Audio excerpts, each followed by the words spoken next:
Tim Paul at Piano Trends Music Company in Crystal Lake, Illinois, and this is the music tip of the day. Today we're going to give you a tip on a piano if you get a sticky key. Now there are many different reasons for a sticky key, but let's say you've got a key that is kind of sluggish. It goes up, it goes down and up a little bit, but it's not playing as quickly as you'd like. What you want to do, and this is a tip, and you want to take both keys that are on either side of the sticky key, hold them down, and then very gently, and I stress gently, give a little push on the sticky key towards the front, just like this, and that should free it up. The reason being that key is made of wood, and it rocks on a pin, and if the wood swells, sometimes it gets a little too tight. So by doing that motion that we just showed you, that frees it up a little bit. There's your music tip of the day from Piano Trends Music.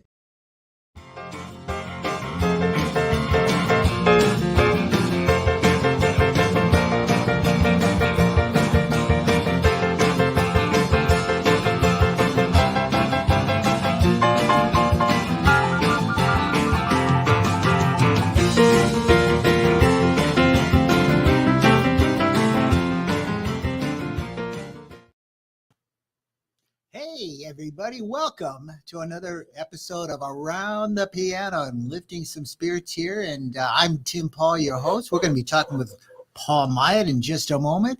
And our producer today is Drew Cappuccino. How you doing, Drew? Good, Tim. How you been? I've been fine. You know, you come here and we get to sit literally around the piano and talk shop. There's nothing better than that. You know, it's always a great time when we do this show. I always have a blast. I get to see the talent that comes in.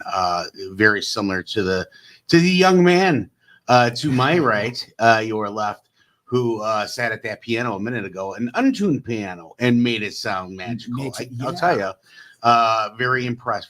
But you know, there's one thing I wanted to talk to you about. Did you know that when it's time for school, anything 6th through 8th, you got to go out and rent those instruments, right? You really do. You really do. You can't learn to play if you don't have the instrument. You need a starter kit somewhere. Piano Trends, Band and Music, you know, here local in Crystal Lake, and we'll service outwards of the local area as well. So if you're looking for that flute, trombone, keyboard, piano, anything from woods to strings that goes ding, ding, ding. I like throwing that in just for you. Drums. I mean, listen, folks, if you want a lease to buy option, I believe that's something that we do here as well. Absolutely. Yeah. Any money you put towards an instrument that you're renting, that money is eventually going to pay for an instrument if you decide you're going to stick with it and go to it.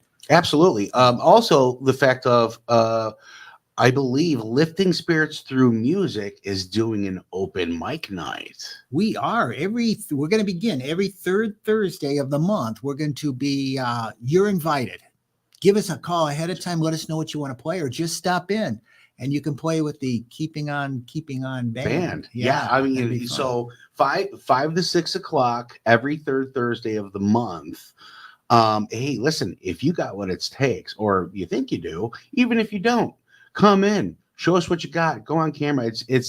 You're lifting spirits through music. Absolutely. And you get on the show, get on the platform, come look around the store, and leave with a piano.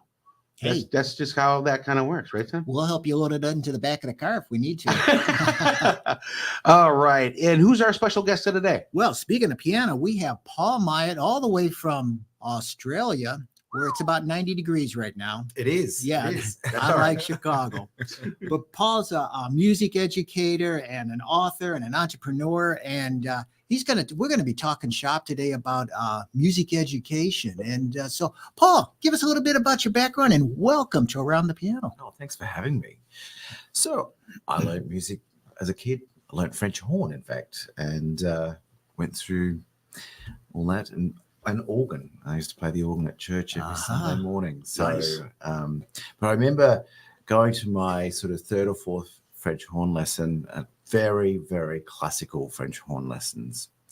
And I was playing Ode to Joy on the French horn. Yeah. And I went, I reckon I can make this sound better. So I practiced it and made up this new rhythm and went back to my lesson and said, oh, I've just changed a little bit. And so dun da da dun dun da dun dun dun da da dun da dun da. I got in so much trouble. You must never do that to Beethoven. That's not the way you play French horn now. That's right. Yeah. So you know what? I never ever improvised on the French horn, and but I went to university and studied French horn and did piano as the second subject. So, and then I got a job playing the piano. And tell us about that first job playing the piano. You were telling me before we came on the air how that happened. You knew 2 songs and you got a piano job playing. I did. Well, I was working as a waiter in a hotel, in a bar and restaurant, and their pianist at the restaurant was going on holidays, and so they said, "Oh, you're a music student. Can you play the piano?" I went, "Sure." I knew 2 songs: Ballad for Adeline, Richard Clayton, nice song, right? and Bach's First Prelude, another beautiful piece of music. Played them both, and they went, "Oh, you're really good. Right, you got the job." I'm like going, "Oh my goodness, what do I do? I'm going to learn 3 hours of music." And so I did. You did it. And then I was the pianist at a department store like Harrods or Macy's here, for 5 years in Brisbane, in Australia, and played the piano for 3 or 4 hours every day. I'll give you the tip, Tim. Okay. The top tip. We need another top tip. Another top tip. So playing the piano for 4 hours a day, you get really good at it. Who says you need practice? That's right. Just play. Just play. Just play. Exactly. Well, the way we heard you play Misty before we went on again today, that was beautiful. That was a great version. I love that arrangement. But so that's really interesting. So what brings you to the U.S. right now? I know you're here for education. I was just presenting. I'm actually doing a course. It's a conference in July at Texas A&M with a very lovely colleague of mine, Deborah Perez. All right. On group piano, and we have a 3-day conference, and it's going to be amazing for teachers. Deborah has been running this conference for the last 10 or 12 years. And we connected last year at NCKP, which is the National Conference on Keyboard Pedagogy. And we're like 2 peas in a pod, and decided that we were going to put this on. And we got the support of Texas A&M at the Corpus Christi campus. So it's a live conference. So people can come and they'll be immersed in group piano and how to become a group piano teacher. So that's happening in July. So I was at MTNA, the Music Teachers National Association Conference, which was in Atlanta, and we were spruiking about our conference in July. So that's when I'll be coming back. Oh, that'd be fascinating. I know at Piano Trends Music, right now we do mostly private lessons, but we've definitely have entertained and always entertained the idea of going with group lessons as well. And that's one reason why we've connected. We've been talking for over a year, I believe, about doing this. And next go around when you're in the area, we're planning on doing the clinic with you on the group lessons for teachers so that they can learn how to do this and the benefits of doing it. Because you've got a very unique system, which we're going to get into in a little more detail in just a bit. And we're going to show you everybody some examples of what you're doing. Tell us about Forte Music School. That you started that yourself, or you had a partner back in Australia? My colleague Gillian Erskine in Australia and I started Forte in 1994. That's 30 years ago. Oh my goodness! Happy anniversary! Yeah. So 30 years ago, and we started in Brisbane, Australia, which is a small city. And certainly was then. It's a lot bigger now. And now we have music schools all over Australia, New Zealand, and the UK. And we've just opened up what we do to have accredited group piano teachers. And so we have a couple in the US and a couple in Canada and a couple in Australia, a couple in the UK. We're so excited to be able to share that with teachers, because when you're a piano teacher, if you're teaching one-on-one, Right. you have a limited amount of income you can earn. But not only that, you're probably teaching the way that you were taught, because that's what most teachers What do. almost everybody does. Correct. Exactly. And teaching group piano requires a different strategy for teaching. And what we've found with all these people that have been doing this, and we have over 8,000 students in our network, so we have a lot of teachers teaching them, and so many of them tell the story of, I started doing this with this approach, which we call whole body learning, and it's based on offshore work, Delcros, Kodai, Suzuki, so all those really wonderful strong teaching strategies and approaches, but with a little bit of neuroscience thrown in as well. And so we've seen these teachers have so much success with this strategy in group lessons. They started doing the same things with their private students. Lo and behold, they can't believe how good their private students are doing. Right. And also, it's really great for neurodiverse students. And funnily enough, what's really good for neurodiverse students is actually good for neurotypical students as well. So it really makes it a really great difference. And of course, these days, I'm sure you have too. I've seen a change in 30 years of what the kids are like. Just a little, yeah. They've all got these things, haven't they? Yeah. And here we are with ours, exactly, with an arm's reach. Yes, that's right. It's always within arm's reach, isn't it? That's right. We rely on them so heavily, but there's so much research around, and there's an author and researcher called McCrindle has written a whole book on this new generation that are called Generation Alpha. Sure. Now, they were born from 2010. So those are the kids of today. So any kids that are sort of 14 years and under, they're Gen Alphas. Mm-hmm. And I want to read you a quote from his book. Yeah, please by do. a teacher, which I think is just really, really interesting and really tells the story. And this is a teacher called Marilyn Cox says, kids are being entertained and are used to having everything presented in such a way that it's exciting. And she elaborates on her observations, noting that children usually seek immediate answers and show a reluctance to engage in in-depth reading and critical thinking.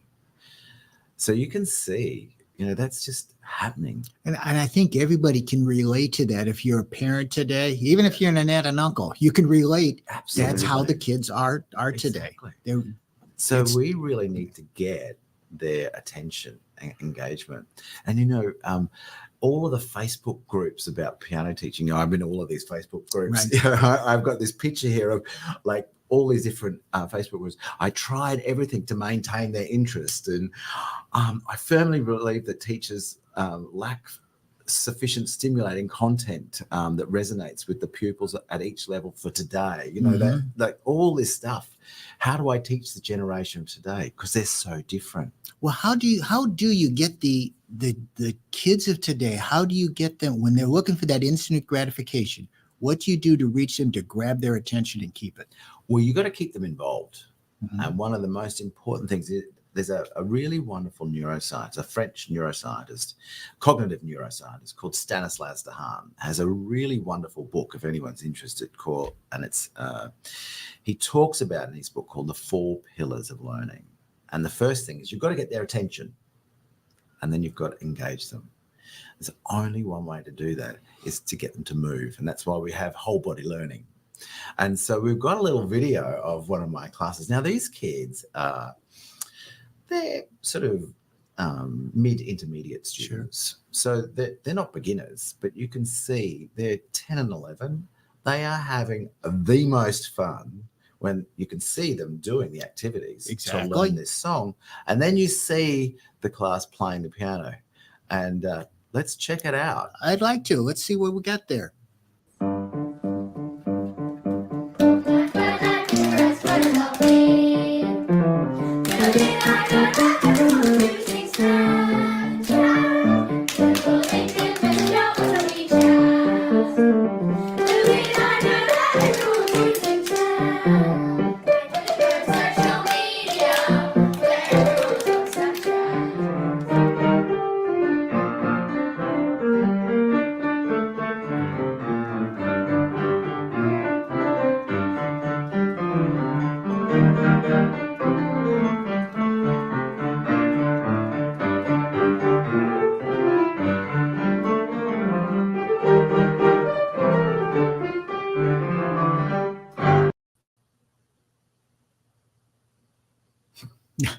I love that. What I noticed too is at the very end, they all turn at the same time.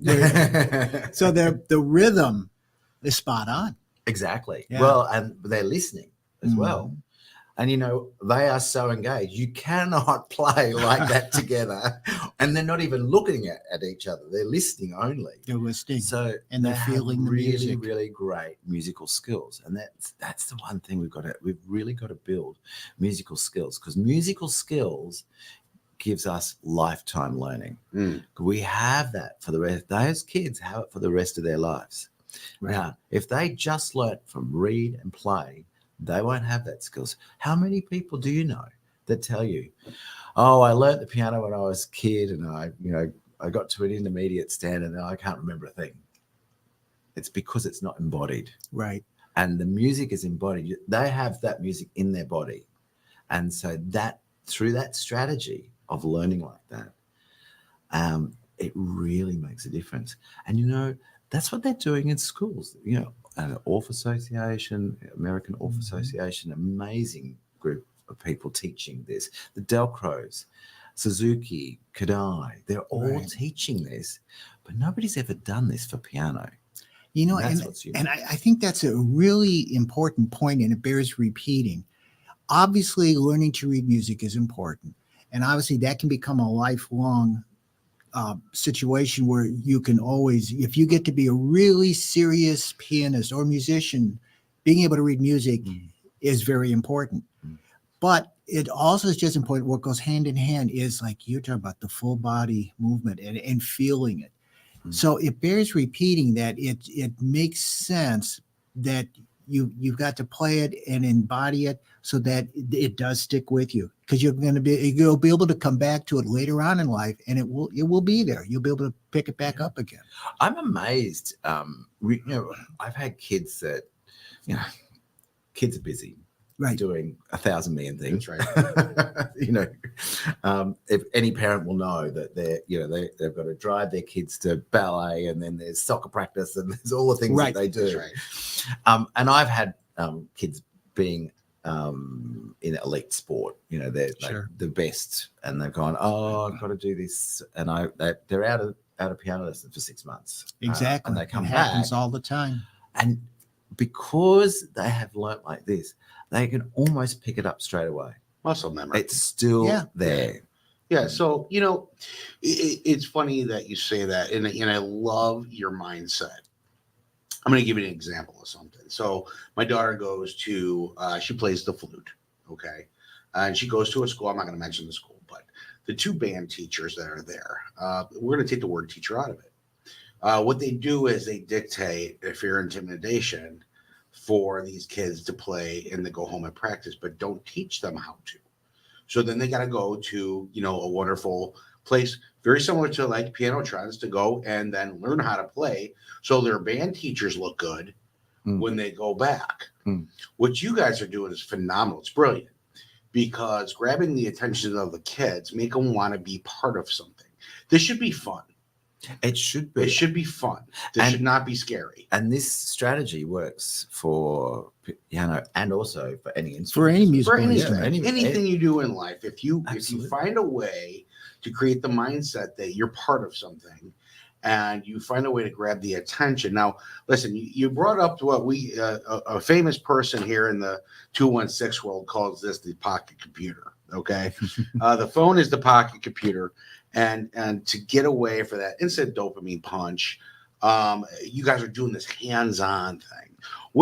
Here's a question for you, though. What are your thoughts towards the softwares or the apps that help teach music to kids on the pocket computer? Are you guys for or against that? Or look, I think anything that supports children to learn something is worthwhile.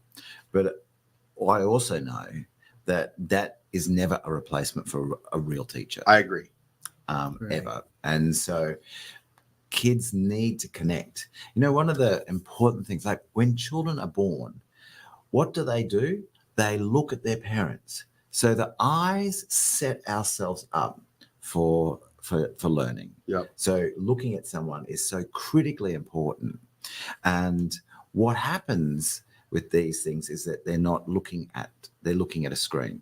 And so, and sure, a screen can help kids learn The mechanics of it. Absolutely. Or, you know, as they get older, I know all my like 15-year-old, those kids are now 14 and 15, and they just go and learn whatever song they want. They just get it off YouTube, Right. and they can hear it and they can just play it. You know, it's pretty clever. Or they'll go to Music Notes and download, you know, a piece of music, or they'll go to the guitar tab, Ultimate Guitar tab, Right. and get the chords and then just sing over the top. Exactly. But they've learned all those skills to be able to do that. And that's the problem that most piano students, they never learn those skills. But they've been learning all that all along the way. So the technology to be able to get that is so fantastic. Like they will sit at the piano with an iPhone or whatever device, this and squinting like this. I'm going, why don't we just print it out so you can see it? Right. Anyway, sort of. Well, thing. and you know, it too is you're the missing element, right? So if you can learn the piano off of an app, and there's several out there, and you're doing that at home, great. But now it's time to go play for somebody. You're missing that element. You know, that's huge. You know, that's that social interaction that you need. But there's also another part of that is technique. Because the device is not going to tell you whether, that's right. You know, are you sitting at the right height? How are your fingers playing? You know, if you're playing a guitar, what are you doing? You know, with in terms of technique. Oh, just the simple things like where you sit on the bench in relation to that piano. Oh, absolutely. Because it's a physical sport when you're playing. It absolutely is. Absolutely. And how you play with power all depends on how you're sitting and how you're positioned there. Absolutely. It makes a huge difference. How you learn is critical to the long-term success of piano playing. And that applies to any instrument. But it also, the professional development of teachers willing to learn how kids are thinking today is also critical. Absolutely. To the long-term playing. Because if the teachers connect with that student has a better chance of playing piano when they're 60, 70, and 80 years old. That's right. Absolutely. That's that furthering education to further education. Exactly right. Yeah. And one of the things that we're doing to support teachers is, you know, we have actually got a group piano workshop, which is free, starting on the 1st of April. And teachers can find out about it at pianoteachingsuccess.com.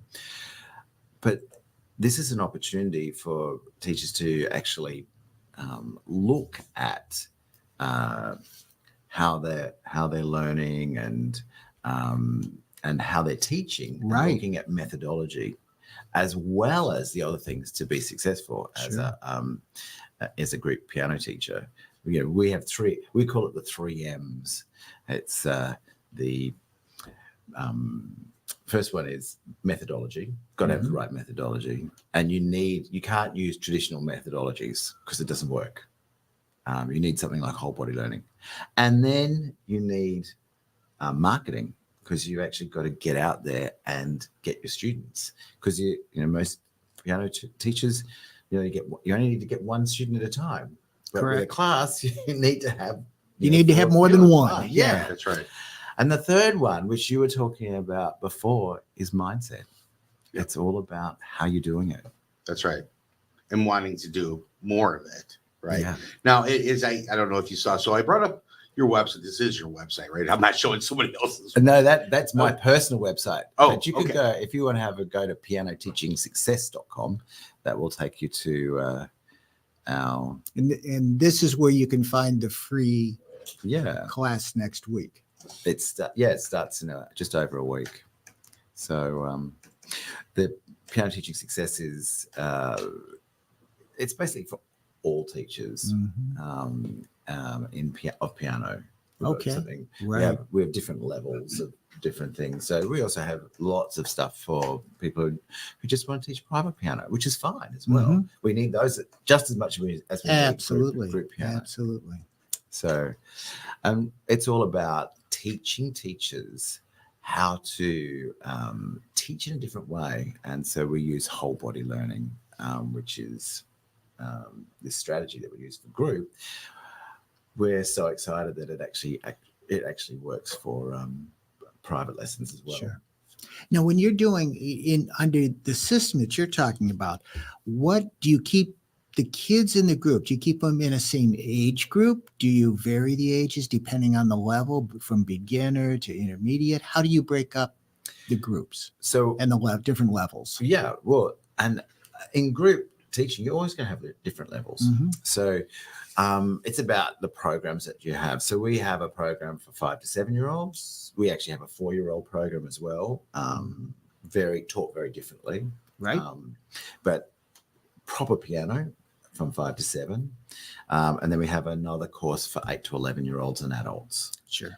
And so what we suggest is, and this is what we do in our music schools, and we got quite good at it. We've been going 30 years. Anything you do for 30 years, you're either going to get good at it or you haven't been doing it. Yeah. Or somebody told you weren't. Somebody doing told it. you. Right. So we encourage teachers to stream their lessons every year. So every year, every new academic year, I'll go and move my students to different classes. Okay. And what that does is, because you're always going to have a really good student in one class, and there'll be another student who's not quite as good as that student, and they never ever get the chance to shine. But this way, you move that kid to then becomes the bottom of this class. So it's actually great for this kid, because talented kids never make it, because talented kids don't have to practice because they're talented. And if they're always talented, they are never going to learn. So that's why putting them at the bottom of the class is the really good thing for them, because they're actually, I'm not the best in the class, but I have to put some work in. But it also allows other kids to actually flourish and become the best kids. Sure. And I've seen this happen and move kids.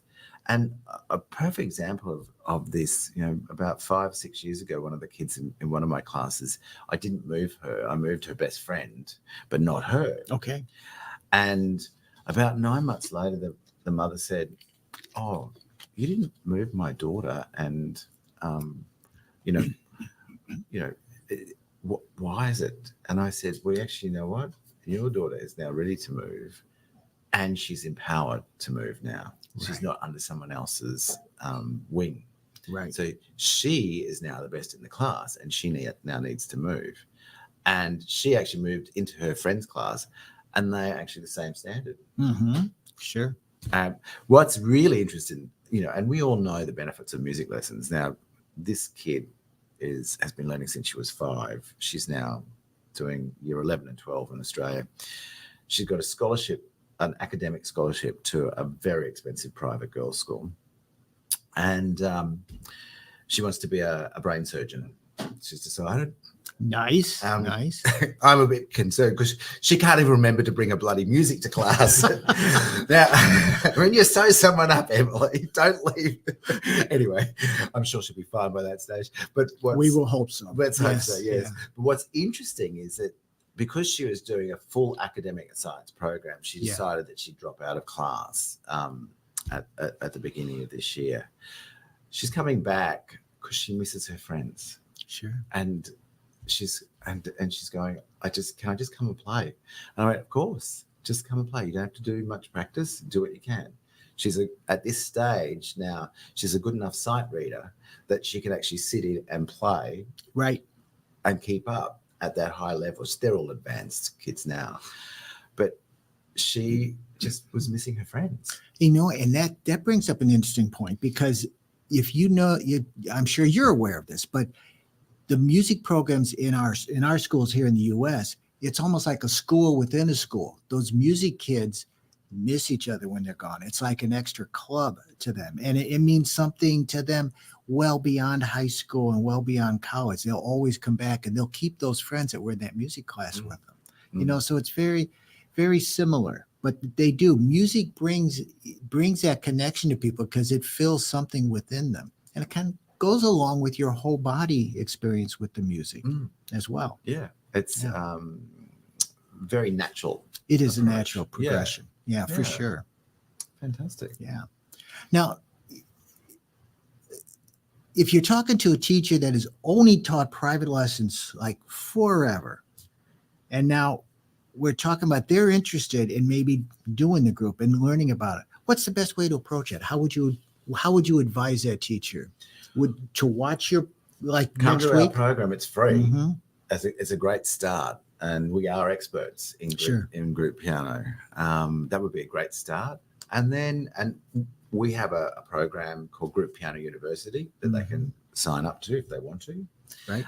Which takes them through how are you going to teach group and all of the processes that we use. And then after that, they have the option to do our program or create their own.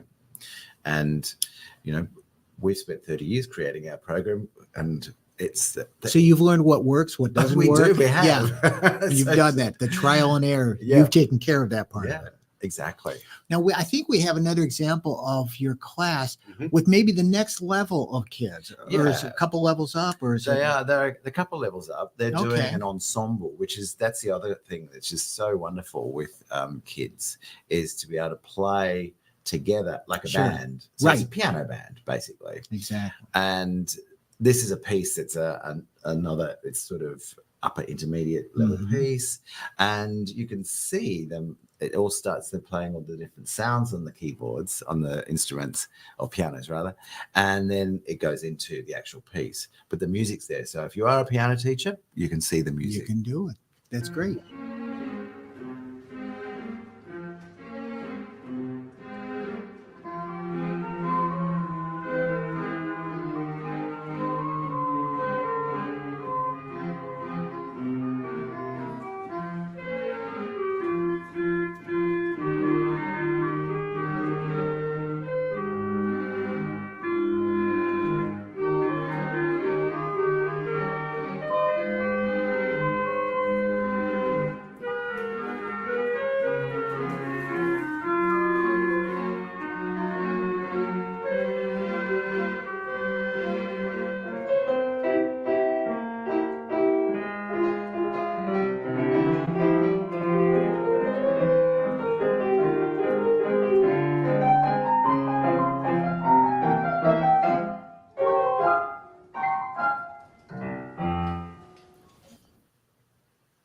There we go. That's fantastic. Isn't that fantastic? That's just great.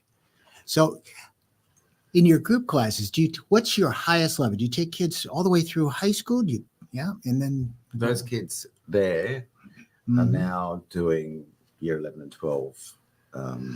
So end of high school at the moment.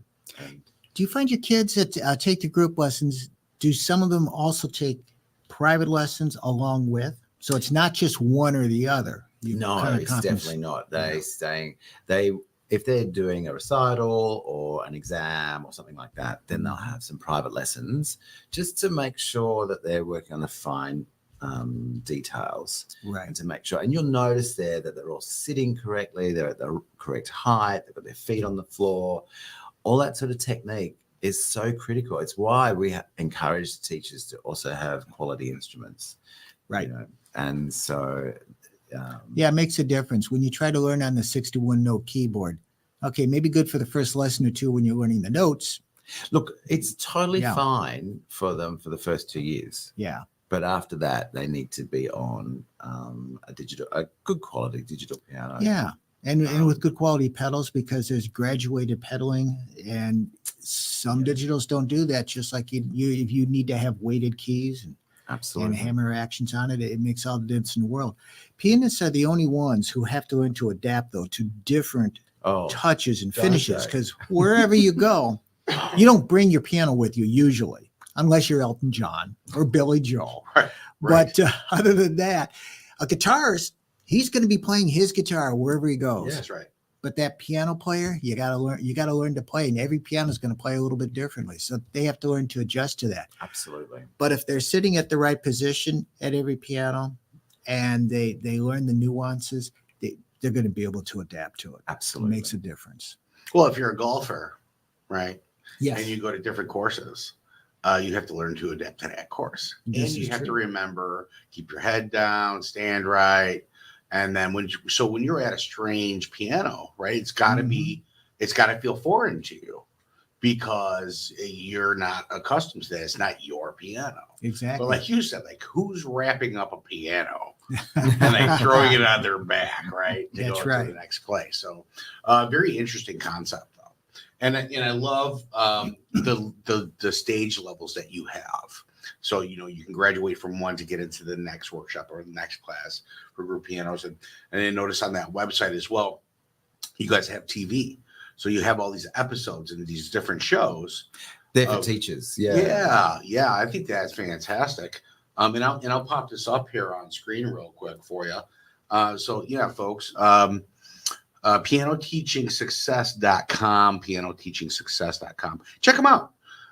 You know, go to their little TV section, see what they do, see what they're all about. Exactly. You know, is there any other contact information you'd like to give? That's listeners? you know, we're on Instagram and Facebook. We're on all the You're platforms. on all the platforms. You're doing all the right things. We'll That's find it, and if you forget this, we're going to post it on our social medias as well. So Correct. you'll be able to find it later if you need to. That's right.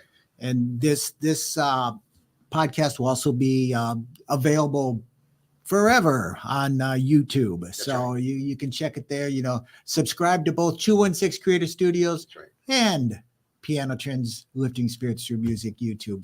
Appreciate that. And what's your YouTube channel? Piano Teaching Success. I love it. So subscribe there too. We'll subscribe to yours today if we haven't already, and we'll go back and forth. Well, Make sure you like, share, subscribe, ding that bell so you can get some of the new content that kind of come There you on down go. so you can see. As well as for 216 Creator Studios, if you go to our live tab, you'll see some of the new shows. You ding that bell, you get to see some of the new stuff. We got a bunch of new shows coming out too, Tim. In fact, you've got a great show you just did this morning. We missed it. We For the got to veterans. tell That is it. correct. Yeah. That is correct. Tell us a You're little not bit gonna- about that one because I want to send people there. I know I'm going to watch it later tonight. Well, you know what? I'm just going to say this. Yes. Survive. So it's Roger That Chronicles. Yeah. You'll check that out on our YouTube channel. And I'm not going to spoil it, but they talk about, there was a gentleman here, a guest, who was a survivor from the Pentagon from the 9/11 incident. And he goes in depth with pictures and stories. Feel free to check it out, folks. That'd be interesting. 216 Creator Studios on YouTube. And make sure you like, share, subscribe. Yeah. That would be great. Thank you, Paul, for being with us today. We appreciate that. And when new things come up, let's do another podcast maybe 6 months from now, even if we do it remotely from Australia. That'd be kind of nice.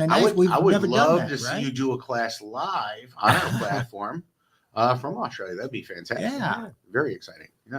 Fantastic. We'll do that. Thank you very much. Well, for the thank you. opportunity. All right.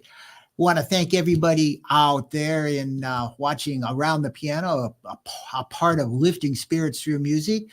Catch us later. We're going to have a live Lifting Spirits Through Music with Jerry T's going to be in with us, and we're going to be doing, Neil Diamond tribute. Got the trash man coming in? We got the trash man. My man. He's All right. coming in. Yeah, I'm excited. Jake, not from State Farm. He's got a lot of nicknames, more nicknames than the cappuccino back here. That's right. That's right. But we're going to have fun, and we will see you guys next time. Thanks for watching. Don't forget. Live mic night on every third Thursday, 5 to 7. What's the address? The address is 35 Berkshire Drive. 35 Berkshire Drive, Crystal Lake, Illinois. Piano Trends Music. I know where I'm at, right? Well, I would like to drink tequila before I do a show. And you do sometimes. How do you know that's not coffee? We just watch. Okay. Good night, everybody. Take care, folks. Bye-bye. Bye.